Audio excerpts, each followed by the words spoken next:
네, 오늘 이 밤에는 우리가 4강 성경의 땅 터키와 그리스 관련된 이야기를 살펴보도록 하겠습니다. 먼저 지난 시간에 요셉 이야기를 하면서 흉년이 들어서 가나안 땅에 양식이 떨어졌을 때에 야곱과 그의 식솔들이 고센 땅으로 내려가게 되었는데, 그때 제가 요셉의 나이가 몇 살이라고 했죠?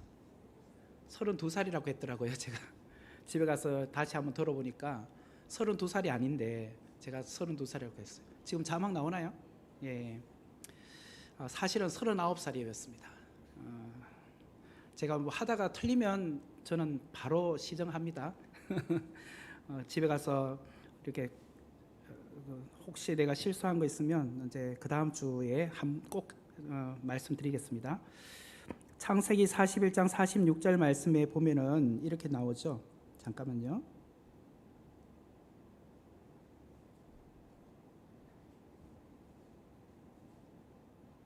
네. 창세기 41장 46절 말씀에 보니까 요셉이 애굽 왕 바로 앞에 설 때에 30세라고 되어 있습니다. 30살 때 섰다라고 되어 있고, 창세기 45장 6절 말씀에 보면 이 땅에 곧 가나안 땅이나 지금 애굽 땅에 2년 동안 흉년이 들었다, 아직 5년이 남았다, 이런 말이 나와요. 그래서 30살에 국무총리가 되고 그 다음에 7년의 풍년이 왔잖아요. 제가 7년의 풍년을 깜빡했어요. 7년의 풍년이 오고 그 이후에 흉년 2년째, 그러니까 39살이 되겠죠. 그때 야곱의 가족들이 내려오는데, 창세기 47장 9절 말씀에 보면 요셉이 39살 때가 야곱의 나이로는 130세였습니다. 그러니까 야곱과 요셉의 나이 차이는 130에서 39살을 빼면 되겠죠. 91세 차이입니다. 91세에 야곱이 요셉을 낳았습니다. 되겠죠? 네, 참고하시면 되겠고요. 그 다음에 또 제가 하나 또 수정해야 될 부분이 있는데요. 그게 무엇이냐면, 지난 시간에 사무엘상 17장 40절 말씀을 통해서 다윗이 골리앗 앞에 나아갈 때 물맷돌 5개를 가지고 나갔다라고 했죠. 그러면서 물맷돌 5개의 의미에 대해서 제가 말씀을 드렸습니다. 그때 제가 말씀드리기로 이 물맷돌은 5의 블레셋 부족 연맹체라고 말씀드렸어요. 그러면서 제가 한 가지 실수한 게, 과거 이제 고대 시대에는 부족 연맹체도 국가라는 개념을 쓰더라고요. 제가 이제 국가, 나라라는 개념을 안 썼다라고 했던 것이 사실 제가 실수였습니다. 창세기 14장 17절 18절에 보면은 아브라함이 조카 롯을 구출하러 갈 때에 그돌라 오멜과 그와 함께한 왕들을 처부수로 갔다라고 할 때 소돔 왕, 그다음에 고모라 왕, 이런 왕들이 나와요. 이건 도시국가예요. 그리고 살렘 왕 멜기세덱이라고 나오는데, 이 살렘이란 것은 예루살렘을 말합니다. 예루살렘이 하나의 그 도시잖아요. 근데 도시도 쉽게 말하면 국가의 개념으로 봤다라는 것이에요. 그것을 조금 더 구체적으로 보면은 이렇게 봤네. 제가 여기 화면을 가렸는데요. 사무엘상 21장 10절 말씀에 보면, 사무엘상 21장 10절에 다윗이 사울을 두려워해서 도망을 갔는데 어디로 도망갔느냐면 가드 땅으로 갔어요. 블레셋의 고향이 가드죠. 그때 가드 왕 아기스라고 나와요. 가드 왕 아기스.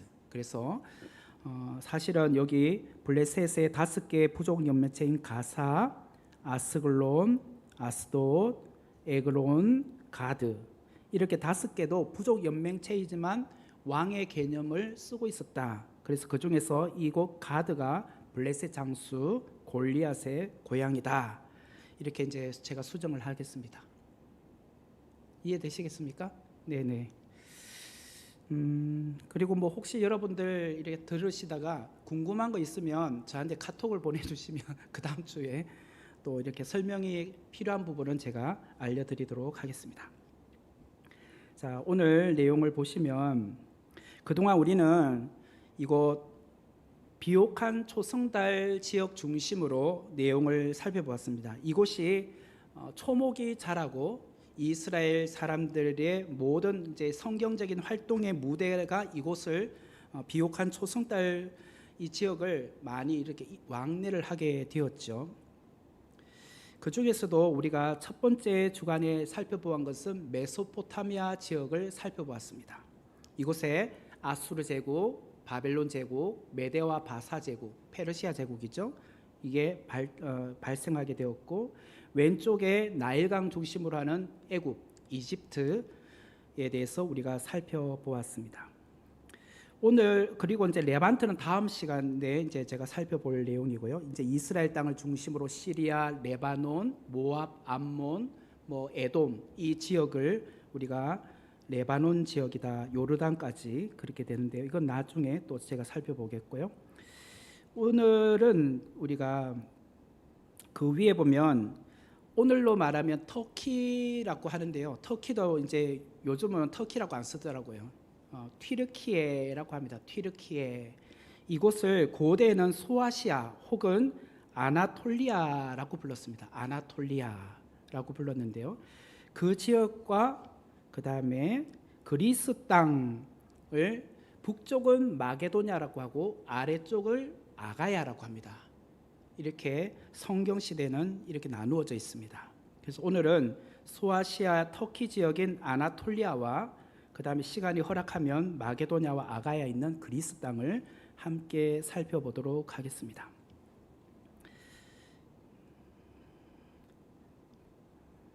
그 다음에 로마는 차후에 보고요. 그래서 이제 고대와 현대를 조금 믹스해서 보면은 이곳 이집트를 고대는 애굽이라고 불렀고, 그 다음에 이라크 땅의 위쪽을 아수르 제국, 아시리아라고 불렀습니다. 그리고 그 아래쪽을 바벨론이라고 불렀습니다. 이쪽 아래쪽을 바벨론. 그리고 오른쪽으로 가면 이란 땅이 나오는데요. 그것을 바사 제국 혹은 페르시아 제국이랍니다. 이곳 바사, 페르시아는 요즘 새벽기 우리가 큐티인 본문에 나오는 에스더서의 배경이 이곳 페르시아 땅에서 나오는 이야기죠. 그리고 시리아 땅을 고대는 수리아 혹은 아람이라고 합니다. 시리아를 아람이라고 해요. 아람 장군 나아만 문둥병 이제 기억나시죠? 그리고 터키를 오늘 좀 전에 말한 것처럼 소아시아 혹은 아나톨리아라고 합니다. 그리고 그리스 북쪽 지역을 마게도냐라고 불렀고 아래쪽을 아가야라고 불렀습니다. 그리고 이제 이스라엘이 있는 이 레반트 지역은 이렇게 되어 있습니다. 자, 그러면은 다시 보시면은 우리가 그동안 이쪽 지역 중심으로 한 메소포타미아 지역,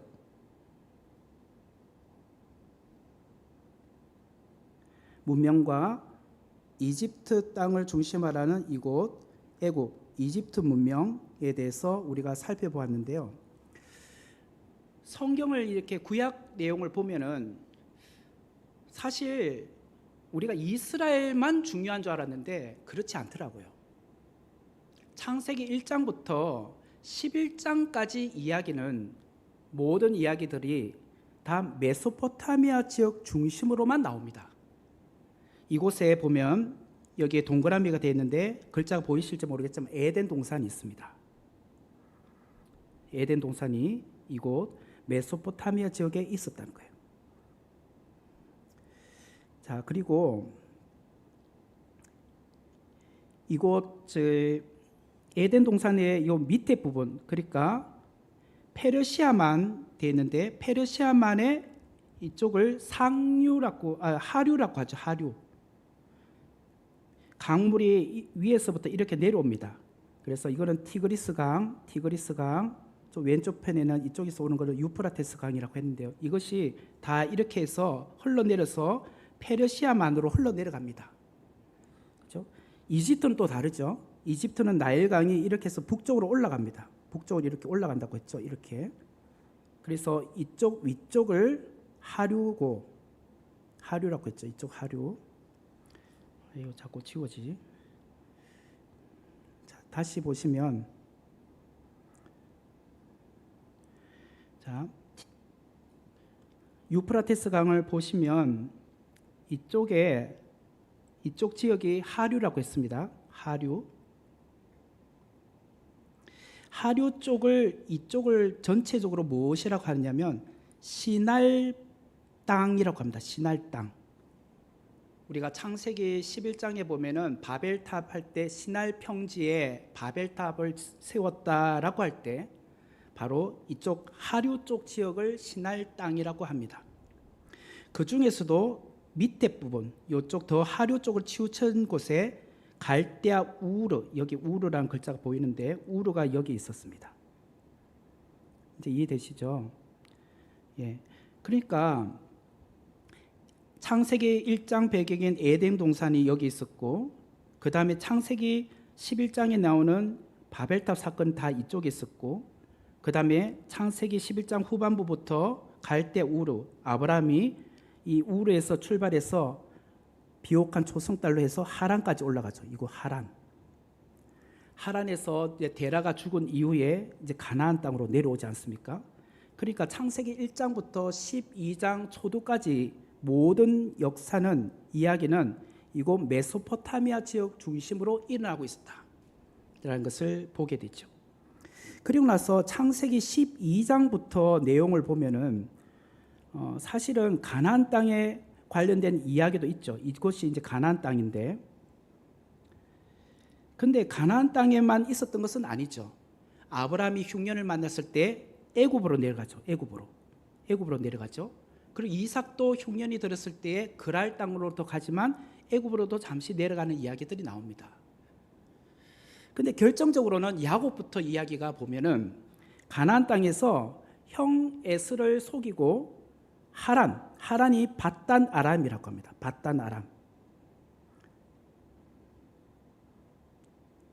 밧단 아람을 다른 말로 하면 하란이라고 해요. 이곳에서 20년을 머무르잖아요. 20년. 그러니까 또 창세기 야곱 이야기부터 보면은 사실은 또 하란이니까 오늘 우리가 살펴보게 되는 이곳이 터키 지역이라 했죠. 터키 지역에 이게 다 땅이에요. 이게 아나톨리아 땅에 들어가는 겁니다. 그 터키 지역으로 들어가는 것이 하란이란 거예요. 그러니까 창세기 이제 야곱 이야기부터는 그동안 메소포타미아 중심으로 했고 이집트 중심으로 하다가 이제는 터키, 아나톨리아 지역으로 이제 무대가 옮겨져 가더라는 거예요.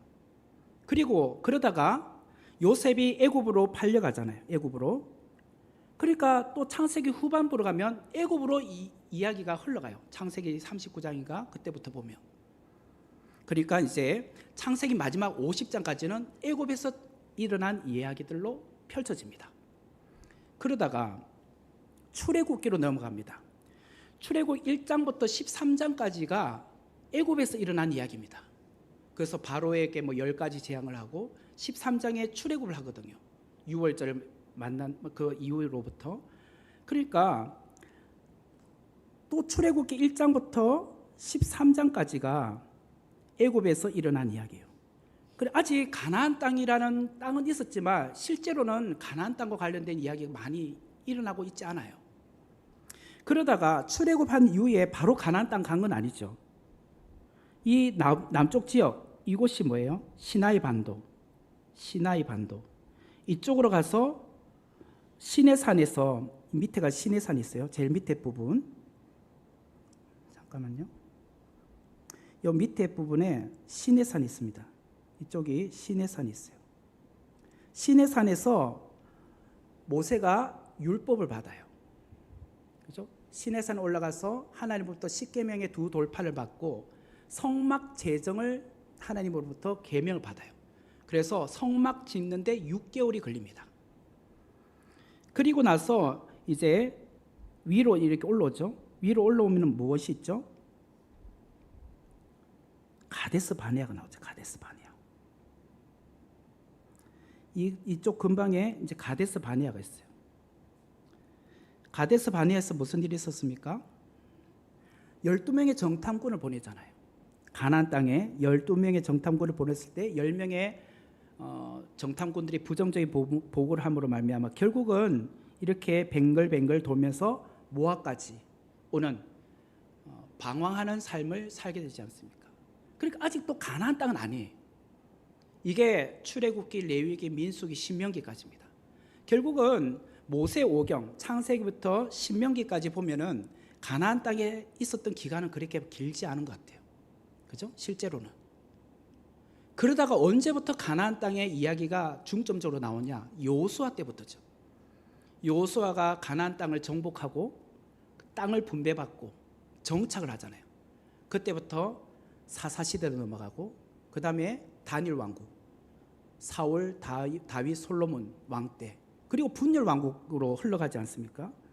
그러니까 실제로는 여호수아 때부터 그 분열 왕국, 나라가 북쪽 이스라엘과 남쪽 유다로 나누어져 있는 이 시기만 가나안 땅이에요.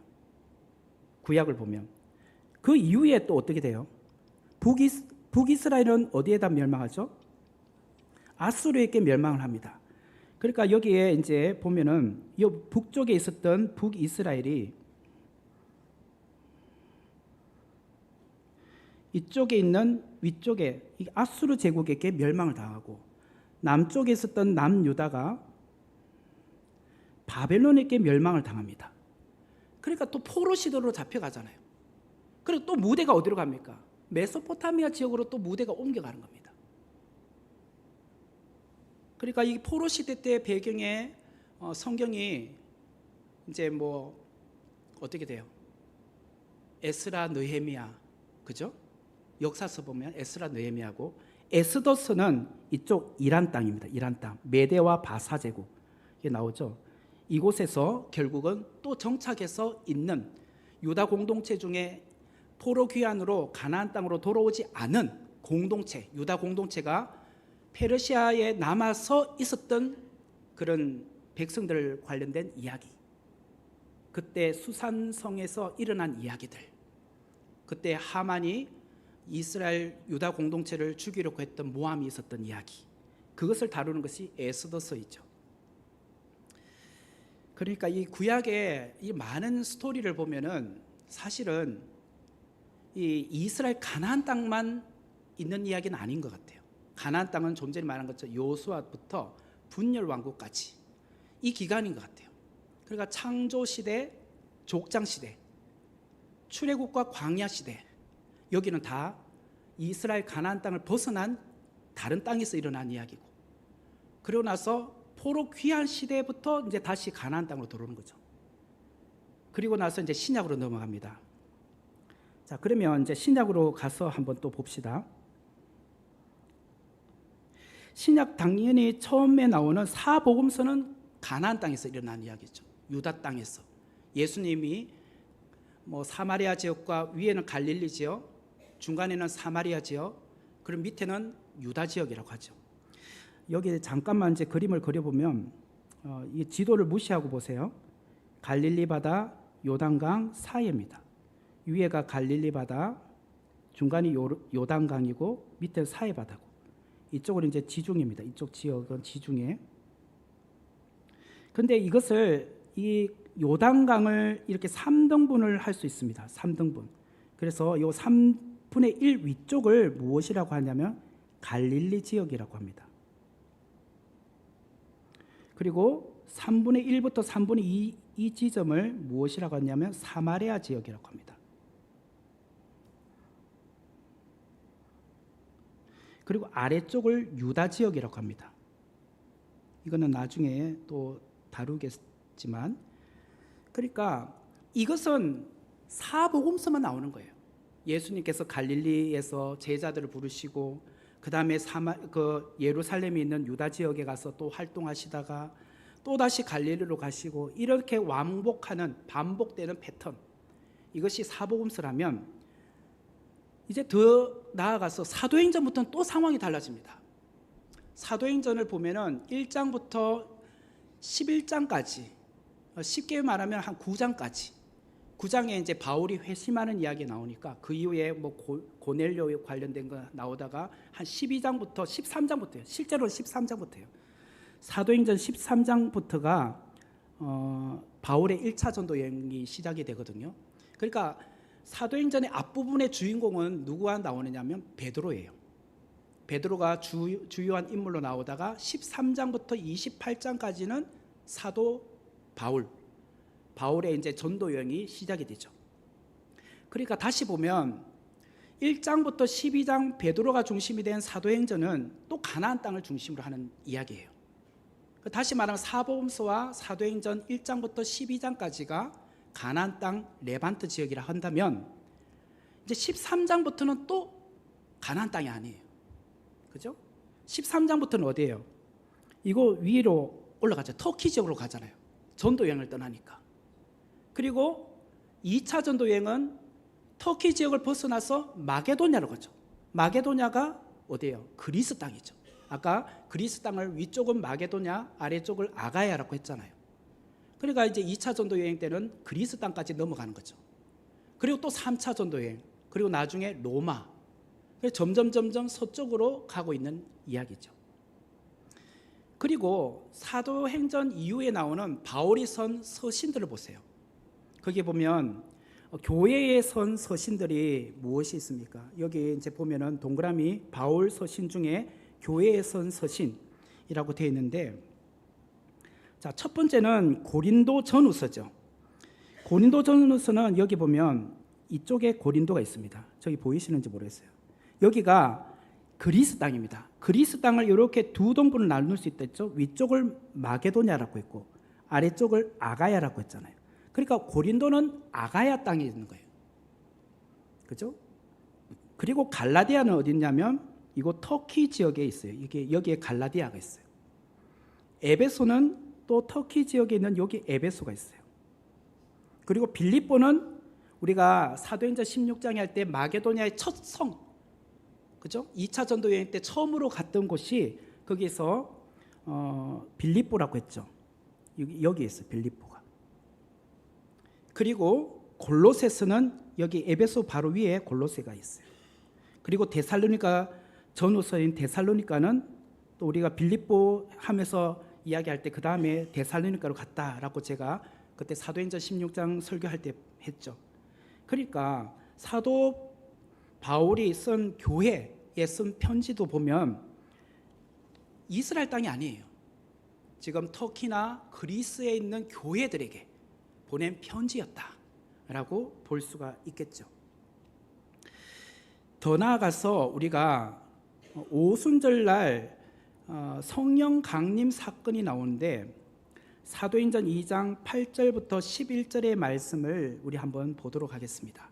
사도행전 2장 8절부터 11절 자막 없으니까 여러분들 성경책을 좀 찾아주시면 감사하겠습니다.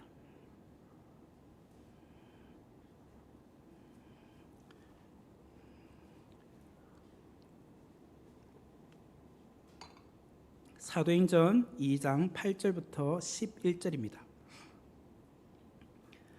제가 8절부터 천천히 읽어보겠습니다. 우리가 우리 각 사람이 난 곳 방언으로 듣게 되는 것이 어찌 됨이냐. 9절부터 보시면 우리는 바데인이 바사 제국을 말한 것 같아요. 바사인, 그리고 메데인, 그리고 엘람인, 그 다음에 메소포타미아. 자, 이렇게 나오는데 이곳이 어디냐면 앞에서 제가 살펴보았던 것이에요. 자, 여기 보시면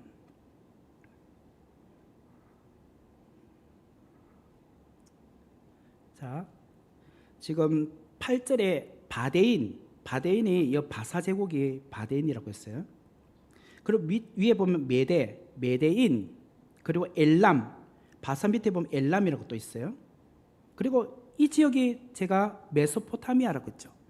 그러니까 9절이 말하는 것은 메소포타미아 지역에 있었던 사람들이 지금 오순절날 와서 함께 기도하다가 성령 체험을 했다는 이야기예요. 그쪽에 있었던 사람들이. 그쪽 방언으로 말하고 있잖아요. 그리고 9절의 이제 내용을 보면은 갑바도기아, 이게 지금 터키 땅에 여기에 보면 갑바도기아가 있어요. 그리고 본도, 흑해 바로 밑에 보면 본도가 있어요. 그리고 아시아, 지금 터키의 가장 해변 쪽으로 왼쪽에 보면 아시아가 있어요. 그리고 부르기아, 여기 부르기아가 있어요. 그리고 밤빌리아가 여기 있어요. 그러니까 지금 9절에 나오는 8절에 나오는 갑바도기아, 본도, 아시아, 10절에 부르기아, 밤빌리아, 이렇게 5개 지역이 아나톨리아인 터키 지역이란 말이에요. 터키 지역에서 온 사람들이 오순절날 성령 체험을 하게 되었다라는 이야기죠. 자, 그 다음에 10절에 세 번째 보면 애굽은 당연히 밑에 이집트죠. 구레네, 우리 구레네 시몬 저번에 설교할 때 구레네가 이 아프리카 지역 이쪽에 있어요. 여기 보면 여기서부터 지중해 배 타고 예루살렘까지 온 거예요. 구레네. 그리고 리비아가 아프리카 땅에 북아프리카에 여기 리비아가 있어요. 여기 이쪽에 리비아가 있어요. 그리고 로마는 당연히 이쪽에 로마죠. 이쪽이 로마. 그러니까 보세요. 지금 첫 번째 9절의 앞부분은 메소포타미아 지역에 있었던 사람들의 이야기고, 그 다음에 9절에 갑바도기아부터 10절의 두 번째까지 밤빌리에까지는 터키 지역에 있었던 사람들이고, 그 다음에 애굽이나 구레네나 리비아는 아프리카를 말하는 거예요. 북아프리카. 여기서 온, 그리고 리비아까지 해서 여러 지방에 사는 사람들과 로마로부터 온 나그네, 곧 유대인과 유대교에 들어온 사람들과 그레데인이 어디 있냐면 여기 보면 그레데 섬이라고 있어요. 영어로는 사이프레스라고 하는데 이쪽에 그레네, 구브로 섬이라고 해요. 성경에 구브로. 그레데가 구브로를 말해요. 구브로. 그 다음에 아라비아는 사우디아라비아 지역. 그래, 거기서도 왔다는 거예요. 그러니까 우리가 사도행전 2장에서 보면은 오순절날 120명의 사람이 성령 체험을 했었을 때 유대인 안에만 있는 가나안 땅에 있었던 유대인들만 무슨 그런 성령 체험을 했나? 그게 아니더란 거예요. 이게 그 당시로는 정말 넓은 지역이죠. 이곳에서 온 거기서 멀리 살고 있는 디아스포라 유대인들도 있었겠지만 또 그 지역의 현지인으로서 유대교를 믿고 있었던 사람이거나 그런 사람들도 왔다는 거죠. 현지인. 그 사람들도 와서 성령 체험할 때 이렇게 말을 하는 거예요. 기도하고 있는데 각자 자기 방언으로 이야기한 거죠. 그러면서 성령 체험을 하게 되었다라고 이야기 나오는 거죠.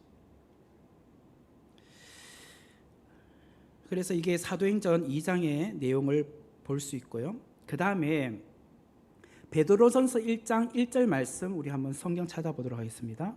베드로전서 1장 1절.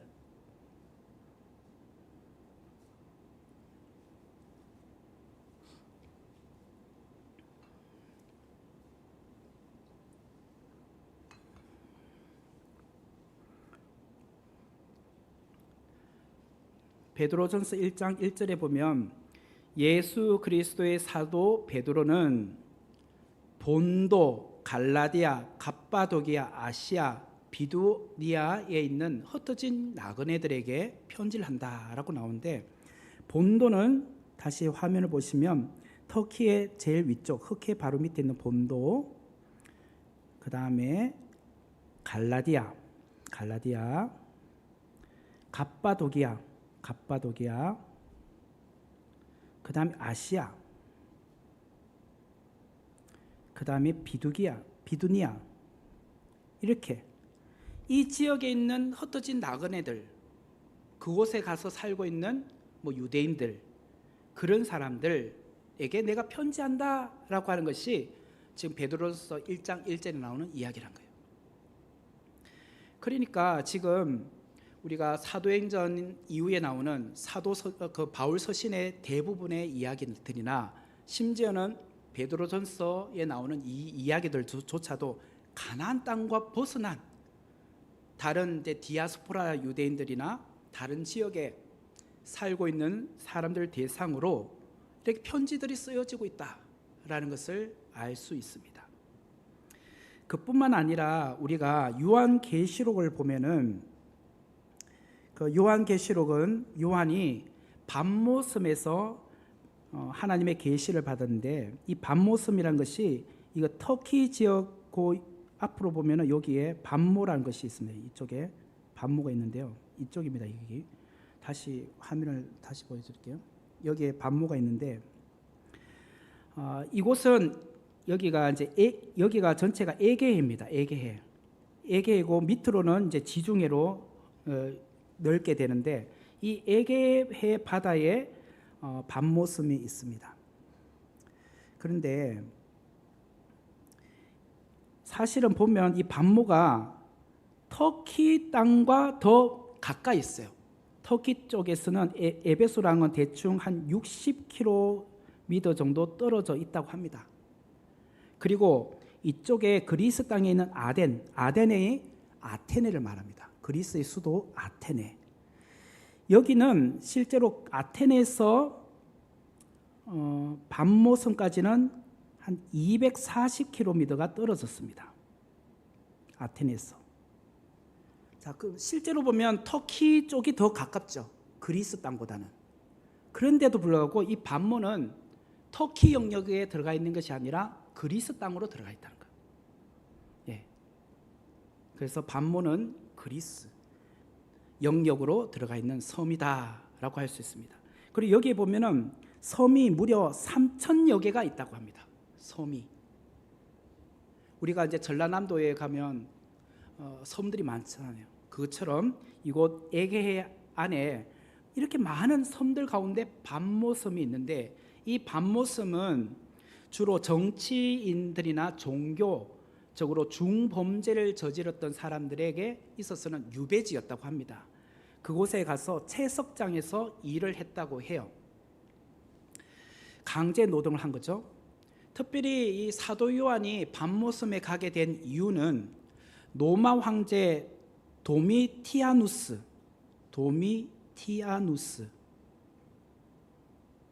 황제, 이 황제가 AD 51년에서 96년까지 통치를 했는데요. 도미티아누스가 내가 곧 신이다 라고 말을 했대요. 내가 곧 신이다, 그러므로 너희들은 나를 숭배하라 라고 로마 전국에 있는 그런 사람들에게 강요를 했더니 사도 요한이 나는 황제를 숭배할 수 없다라는 그 말한 거죠. 그 죄로 인하여서 AD 95년에 밤모섬에 유배가 된 겁니다. 그런데 알다시피 여기 보면 AD 96년에 도미티아누스가 이제 통치 말년이거든요. 그러다 보니까 그 다음에 실제로는 한 1년 6개월 만에 18개월간 밤모섬에 있다가 풀려나게 됩니다. 그래서 그 1년 6개월 정도 밤모섬에 있는 기간 동안 요한계시록을 쓰게 되는 거죠. 예, 그런 배경이 있다라는 것을 보시면 되겠습니다. 그리고 이 밤모섬에 보면은 요한이 그 동굴, 아마 주로 거처했던 이 동굴 내부의 사진인데, 거기에 지금 뭐 이렇게 가서 기도할 수 있는 처소를 마련했는데요. 이 사진입니다. 보시고, 그 다음에 여기가 이제 밤모섬의 정경입니다. 밤모섬의 정경. 그런데 우리가 잘 아는 요한계시록 1장 11절, 요한계시록 1장 11절에 보면 그 요한계시록에 나오는 7개 교회 나오죠. 7개 교회. 그 첫 번째가 에베소 교회, 두 번째가 서머나 교회, 세 번째가 버가모 교회, 네 번째가 두아디라 교회, 다섯 번째가 사대 교회, 여섯 번째가 빌라델비아 교회, 일곱 번째가 라오디게아 교회. 이래서 이게 시계 방향으로 이렇게 도는 겁니다. 이 7개 교회가 오늘로 말하면 터키 땅, 튀르키예 지역에 위치하고 있다라는 것이에요. 그러니까 지금 우리 성경에서 지금 사도행전 13장부터 바울의 전도 여행이나 그리고 바울이 쓴 서신들, 특별히 교회에 보낸 편지들이나 베드로전서 1장 1절에 나온 이 이야기들이나 그리고 요한계시록에 나오는 초대교회 7개 교회, 이런 내용들을 다 보니까 다 지금 아나톨리아 지역, 터키 땅 혹은 그리스 땅을 배경으로 하고 있다는 것을 우리가 알 수가 있는 것 같습니다. 그렇죠? 그러니까 얼마나 이렇게 성경이 방대하게 다른 지역까지 확장되어서 쓰여지고 있었는가라는 것을 우리가 알 수가 있습니다. 그래서 구약 시대의 성경의 배경은 주로 메소포타미아 지역하고 이집트 땅을 중심으로 그 레반트 지역을 벗어난다면 그쪽을 많이 활용을 했더라면 신약에 와서는 오히려 아나톨리아, 터키와 그리스, 또 조금 더 확장하면 로마까지 이곳으로 이제 범위가 다르게 이렇게 확장이 되고 있다는 것을 우리가 볼 수 있을 것 같아요. 그러면 어떻게 해야 되나? 시간이 많이 갔습니다. 딱 그러면 하나만 하고 오늘은 마치도록 하겠습니다. 오늘은 그 중에 터키 지역 중에 노아의 방주가 정착했던 또 아라랏 산이 어디에 있었느냐? 이곳 터키의 북쪽, 이제 오른쪽에서 북쪽으로 보면 아라랏이라고 되어 있습니다. 이쪽에 있었다. 노아 홍수 때 아라랏 산에 배가 다시 이제 물이 빠지면서 내려왔죠. 그래서 노아의 방주가 있었던 곳이 바로 이곳이다라는 것을 알 수가 있습니다. 그리고 고대 구약 시대 때는 이곳 터키 아나톨리아 지역을 헷 제국 혹은 헷 족속 혹은 헷 왕국이라고 불렀어요. 헷 제국. 헷이 뭐예요? 이것이 히타이트족입니다. 히타이트족의 조상이 바로 헷입니다. 헷. 처음으로 철기 문안을 썼던 곳이 바로 헷 족속, 히타이트족이라고 하죠. 그러면 이 헷 족속은 어디서부터 시작이 됐냐, 여기까지만 오늘 살펴보도록 하겠습니다. 헷 족속은 잘 보이지 않을 수도 있겠지만 노아에게는 3명의 아들이 있었죠. 셈, 함, 야벳이 있었습니다. 그 중에 함의 아들은 4명이었는데 구스는 지금 에티오피아 그쪽으로 갔죠. 두 번째 보면 미스라임이라고 나와요. 미스라임이 히브리어로 이집트를 말합니다. 그 이집트 땅으로 가는 거예요. 그러니까 지금 다 아프리카 쪽이죠. 그 다음에 붓, 그리고 가나안의 7족속 할 때 지금 함의 후손들이 가나안 땅으로 가는 거예요. 그 중에서 보면 여기 헷이라고 나옵니다. 헷이 그 가나안 위쪽에 지금 아까 말한 터키 지역에 가서 정착했던 사람이 헷 족속이에요. 그러므로 노아의 아들 가운데 함의 후손이 바로 헷 족속이 되었다라고 볼 수가 있습니다. 오늘 여기까지만 하겠습니다. 헷 족속에 대해서는 다음 시간에 조금 더 언급을 하도록 하겠습니다. 시간이 굉장히 빨리 가는 것 같습니다. 네. 네, 제가 최대한 천천히 하고 있는데 잘 따라오셨는지 모르겠습니다. 네, 이 화면이 글이 잘 안 보이는데 제가 집에 가서 이렇게 유튜브로 보니까 유튜브는 또박또박 잘 나오더라고요. 그래서 여러분들이 한 번 더 이렇게 반복해서 보시면 그래도 조금 더 도움이 되실 것 같습니다. 기도하고 마치도록 하겠습니다. 은혜로우신 하나님 감사합니다. 오늘도 저희들 귀한 말씀에 성경의 땅 그리스 중심으로 함께 살펴보았습니다. 또 오늘 이 밤에도 하나님의 귀한 말씀에 저희들이 또 배움으로 또 돌아갑니다. 또 한 주간도 믿음으로 살아가게 하시고 무더운 일기 가운데 건강으로 주님께서 지켜주시고 우리의 삶을 주님 붙들어 주옵소서. 예수님의 이름으로 기도하옵나이다. 아멘.